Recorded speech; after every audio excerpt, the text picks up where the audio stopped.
अविरुणी गोचीड अशुद्ध काय सेविते ज्ञान आहे, पण चांगलं खाण्याचं ज्ञान कोणाला? गोचीडा. बिडू गाळातच राहतोय, पण फुलाचा सुगंध घेऊ शकत का? जवळ आहे, पण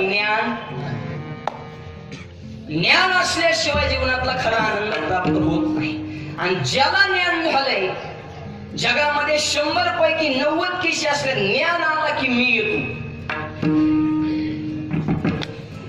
मी आला की अहंकार आला की ज्ञानाचा सत्यानाश, अहंकाराची प्राप्ती आणि जीवनाची अधोगती.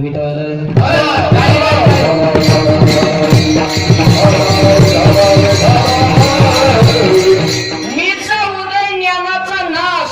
आणि आता उलट वाक्य आहे का? ज्ञानाचा उदय मीचा नाश, मीचा नाश अहंकाराचा सत्यानाश, अहंकाराचा सत्यानाश ज्ञानाची प्राप्ती, आणि ज्ञानाची प्राप्ती तर सुखाची सद्गती.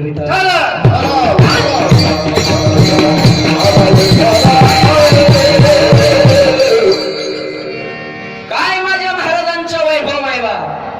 राजघराण्यात जन्म घेतलाय, जन्मताच आईनं नाव ठेवलंय अमरसिंह.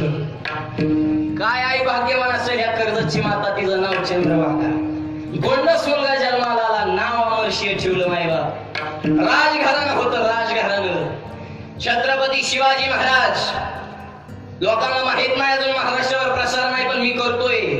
छत्रपती शिवाजी महाराज हा महाराष्ट्राचा राजा होता, आणि अध्यात्माचा राजा सद्गुरु गोदरनाथ महाराज एकाच वंशातला.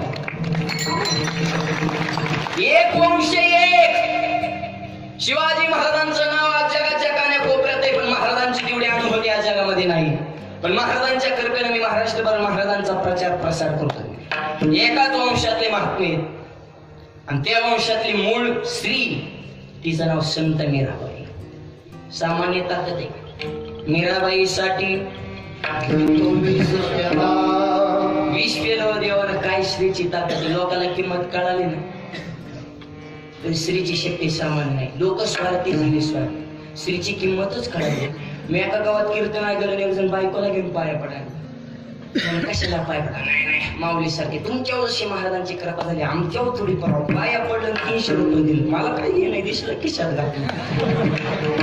त्यांनी बोलायला सुरुवात केली, महाराज जय हरी. मी म्हणलं जय हरी. ते मला महाराज माझी बायको. म्हणलं बो. ते मला गरोदर आहे. म्हणलं बो. तुमच्याकडे 300 दे. म्हणलं बो.